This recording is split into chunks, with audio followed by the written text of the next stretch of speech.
I sweat a little bit, but I switched off the fan so I can talk. Just did 1 hour intervals indoors, and I thought I'd use the cool down opportunity to talk a little bit about me and my journey into triathlon.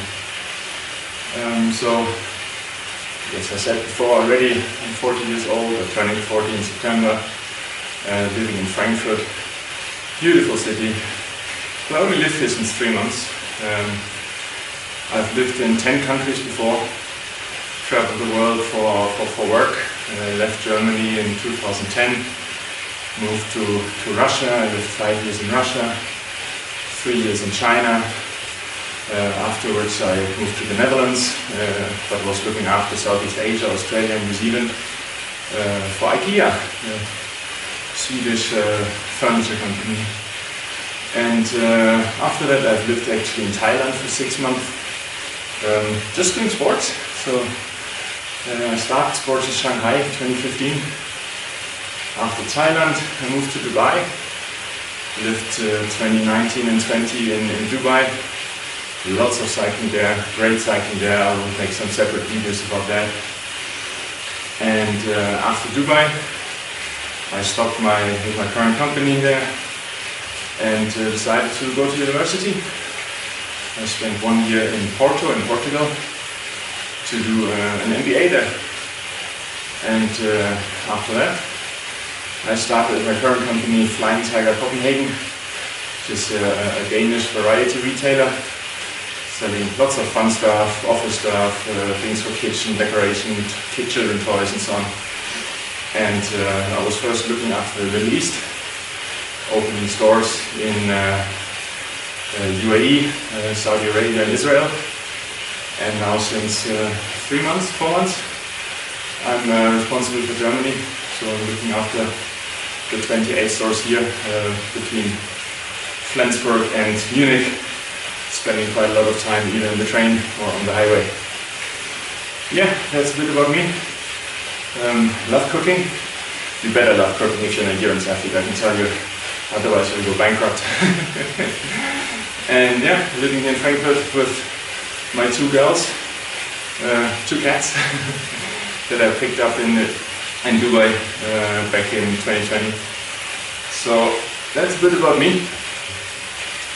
So how did I get into sport? It's a bit of a funny story. When I lived in Shanghai, I was not really having any sport in mind in the first year.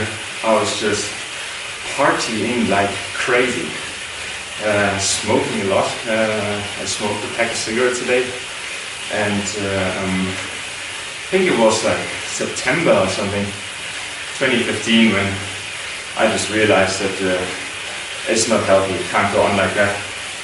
So it helped that my girlfriend at that time was not smoking, so I stopped smoking, but I wanted to have an additional motivation to not start smoking again, something for myself. So I was looking in the internet for any sport events in Asia. So I thought, okay, I'll set myself a goal, I do something sporty, and I'll combine it with a vacation. So I found the Shanghai Marathon. So I thought, okay, I ran a marathon many years before, so I know that it's something that I'm capable of, so I wanted to sign up, but sold out. So, okay, what to do it? I looked further, and I found this advertising online about a triathlon. It was called Challenge Phuket. I looked it up, and it was this 1.9 kilometer swim and 90 kilometer bike and 21 kilometer run. And I thought, like, how hard can it be? I mean, I don't drown when I go to the pool or jump into the ocean. I can ride a bicycle. I didn't have one, but I can ride a bicycle. And I go jogging sometimes, so I signed up. The event was 8 weeks later in November. So the next day, I went to the only bicycle shop I knew in Shanghai, which was a track store. I said, I need a bike. And the guy looked at me like, how tall are you? I said, 192. I said, I don't have. need to order. I said, okay, shit. Good. So we ordered the bike, size 60, Trek Imonda SL4, I think it was called. It was the absolute basic carbon bike that Trek had. I think it was like 1,500 euros or something, with Shimano Tiagra. And yeah, 2 weeks later I picked it up. I think by then it was the mid of September or something like that. And I went to another shop, I bought some shoes, some cycling kit that didn't really fit. And I set my first time on the road bike in autumn 2015. And I started cycling. And I met some people in Shanghai that also cycled. So I joined some group and I got absolutely addicted to it. I just loved it then. Swimming was in a 16-meter pool in the Radisson Hotel that was next to the place where I lived in Shanghai. So I did like a few hundred laps in my sessions there. I hardly didn't even need to do any stroke, because if you push up properly, it's 16 meter and almost there. And yeah, then I started training. I got contact to a coach, former professional Jürgen Zach from Zach Coaching in Thailand, where he's living now. And I started working and training, and I flew to this triathlon in Phuket. Damn, it was hot. It was bloody hot. Over 40 degrees. And I was so, nervous, excited, scared. But I lined up for the race, and I thought I need to capture that moment. I had no idea about rules and all that kind of stuff, so I actually took a waterproof camera with me into the race. So I might be the only one who did a half-distance triathlon, or his first half-distance triathlon, and was doing freaking selfies while being in the swim race, and a bit of a vlog during the bike, making pictures and videos, because I didn't think I would do it. Such a race ever again. And yeah, the race actually went pretty okay from my perspective, because I didn't die. I suffered on the swim, like I still do. I don't swim much faster now than I did there 7 years ago, 8 years ago. But I had a good bike, and the run was just miserable. So I finished in 6 hours and 18 minutes. So the difference between my first half distance event and my fastest one is over 2 hours. But it was fun. It was great seeing the other people suffer too, and you were encouraging each other, and you were motivating each other, and it was such an amazing atmosphere also. When you finish, after people were there at the finish line cheering you on, even when I finished there were still some people. And I totally got hooked to this whole triathlon circuit, the atmosphere and everything. And in the evening there was an amazing beach party, and I remember I was having drinks with Tim O'Donnell. He raced at that time, and it was absolutely amazing, and I got totally hammered. And I think it was 2 days later, I had a friend who was staying in Khao Lak, and Khao Lak was 90 kilometers away by bike from Phuket. So I said, okay, let's ride that. Never ridden that distance before. So I jumped on my bike, took time, but I rode to Khao Lak and back, 180k. And I was like, 180k? That's what you ride an Ironman, huh? So that day I decided, I put a post up on Facebook, and I said, the question is now not anymore if I will do an Ironman, but it's when I will do an Ironman. And from that moment on, I was a triathlete. I got hooked to the triathlon circuit, and I did so many races afterwards. In that year, I think I did maybe 15 triathlons in the first 12 months. A lot of sprint distances, because there was quite a few sprint distance events in Bangkok. So I flew for weekends from Shanghai to Bangkok to race. And almost every month I did at least one triathlon. And it was amazing, because when you were in that region, you saw the same people again and again. So you built up connections and friends in the community. And it was October 2016 when I lined up in Taiwan and on the Penghu Islands and did my first full distance, my first Ironman, 1 year after I started the sport. And oh man, I suffered. It was over 40 degrees, I think 42 degrees. Almost no shade on the run. I had the worst sunburn ever. It took me 11 and a half hours, but I loved it. It was this way of suffering, and the training towards it was just amazing. After that, I stopped working with a coach, and I gave myself basically the challenge to get to Kona. And I said, okay, I'll try it by myself. And if I manage to coach myself to Kona, maybe I'm okay. And so I got my triathlon bike, a Cervelo P3, and started training like crazy. I rode a lot, and I developed a very good power on the bike. The swimming was okay, but it was fun.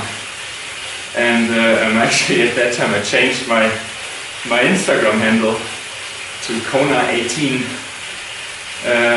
to put it in my face every time I'm online. Like, I want to go there, I can't fail. And it was a year later, after my first race in Maastricht at the Ironman there, that I qualified. I got third place in my age group. Was 4 slots available, so I directly qualified for Kona, together with my training buddy then, that some of you may know, Tom Oosterwijk, now one of the 2 hosts from Triathlon Mockery and the ideal pro lifestyle athlete. So I trained a lot with him in the Netherlands when I lived there, and I think we had a big similarity at that time. Both hated swimming. I think we still hated both. Both very strong on the bike. I think we're still very strong on the bike both. But he was a better runner, super strong. So no, it was great training with him.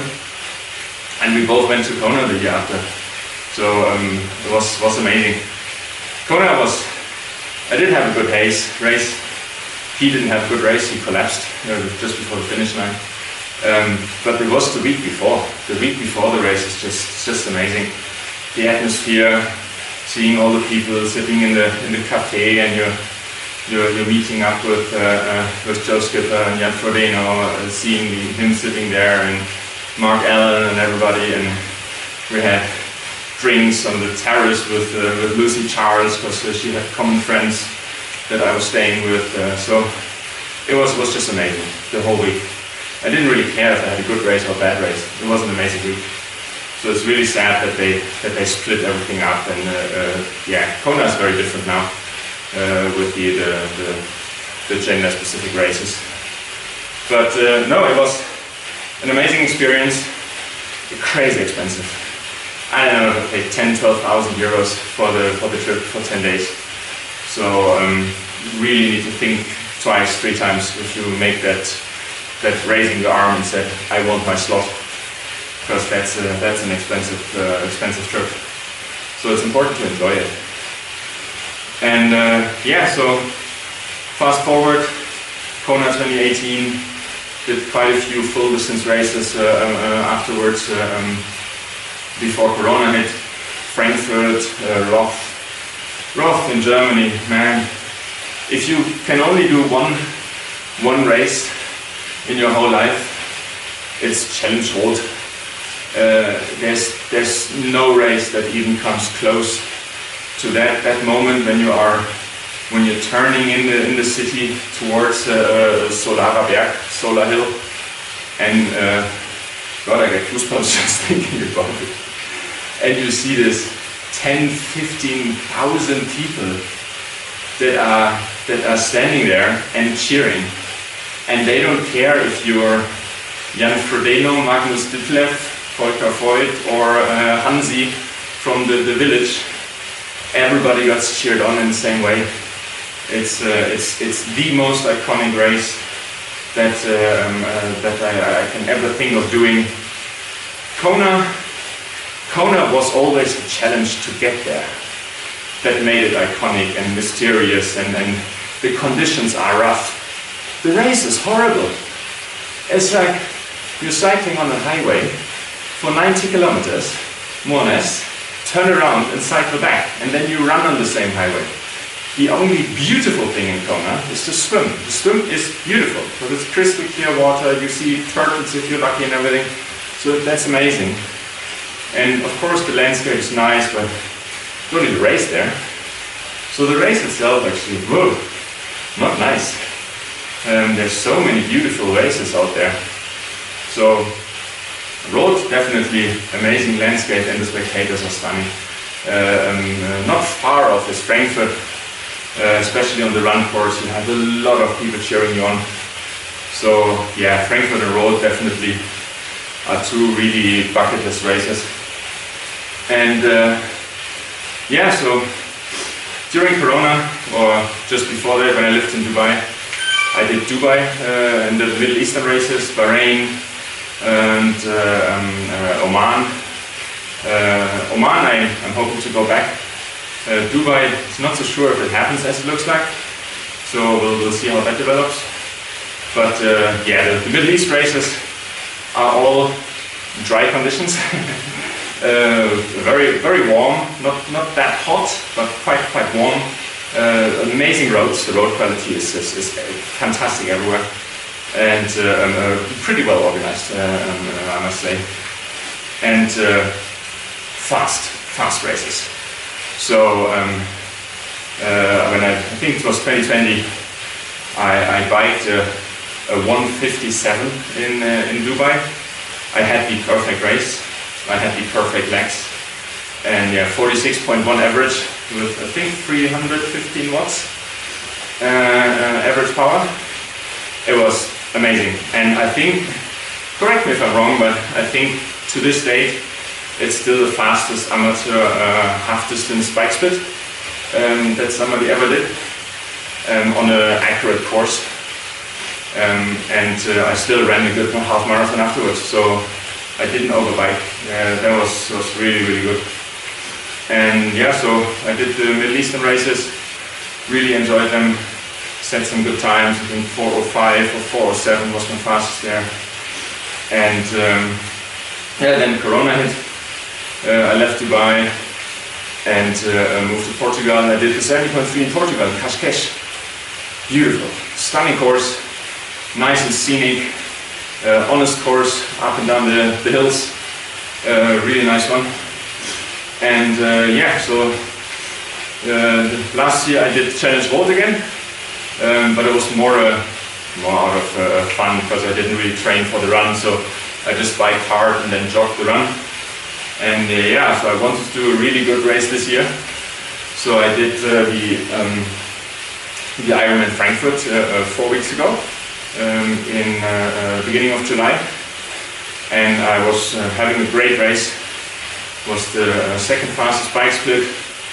I biked just around 40k an hour with a 1600 meter elevation. So of course a little bit long, so it took me 4 hours and 37, I think. And I was on target for a sub 320 marathon, I think 318. And yeah, then I ran through one of the last 8 stations on the run with I think 8 kilometers to go.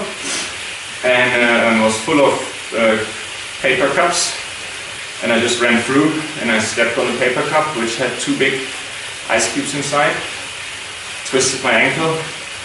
I still shuffled to the finish, so I finished in 9:36, which is still a good time. Don't get me wrong, I was very happy with my performance. But from the finish line, I went via ambulance straight to the hospital. And so I ruptured my tendons in the ankle area, and actually I fractured a 1.5 centimeter piece of bone out of the ankle. So it's now 5 weeks. It's the 5th week now in recovery. I can't even think of running. Running will be another maybe 4 to 8 weeks before I can start. But I can start cycling again. So this is now my 2nd week on the bike. So hoping to get back to full fitness, but all the races for this year are cancelled. So let's see if I get back to fitness in September and can start running. I maybe think about still going back to Phuket. Phuket is the Laguna Phuket triathlon. It's a bit longer than an Olympic distance, but the scenery is amazing and the area is amazing, and I know a lot of people there, so I love to go back there if I have time. I think I raced it now 3 times, and I really love the bike course. It's tough, and I do well there. So yeah, that's a little bit about where I am when it comes to triathlon, and who am I. So if you have any questions, anything that you want to know, drop it down in the comments. Other than that, I'll see you soon in the next video, where maybe we'll talk a little bit more about the Swift racing and the Swift training rides that I'm doing, because I always do the same ones and I really enjoy them. So give me a subscribe, give the video a like, a comment, anything helps, and we'll see you around. Bye.